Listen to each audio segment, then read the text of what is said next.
এইদিকে কি আপনাদের? এই এরিয়া তো আপনাদের মধ্যে পড়ে না। আরে ভাই, ভয় পাওয়ার কিচ্ছু নাই। এরিয়া দখল করতে আসি না। এরিয়া আপনার, ধান্দা আমার। Let's talk business. এই এরিয়াতে ধান্দা করতে হইলে নিজেরে প্রুফ করা লাগে ব্রাদার। চলেন খেলি।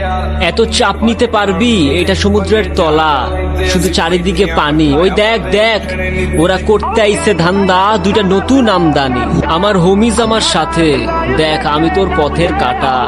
এখানে ডিল করতে আসছোস, মাসে কত কামাস কাকা? আগুন লাগাইতে ব্রো, বাংলায় আমার ধান্দা চলে। আমরা নতুন আমদানি। ভাই চোখ খুলা দেখ, আমরা সলিড খানদানি। এতে কোন ঝাটের মাল, তুই কোন ঘাটের পানি? আমার এক শটেই খাতাম, তোরে পরাবো জামদানি। তোর হোমিজ আমার পাংখা, আমার গানে নেয় ফিল। ব্রো মাইন্ড করিস না, নে ক্যান্ডি খাচ্ছিল।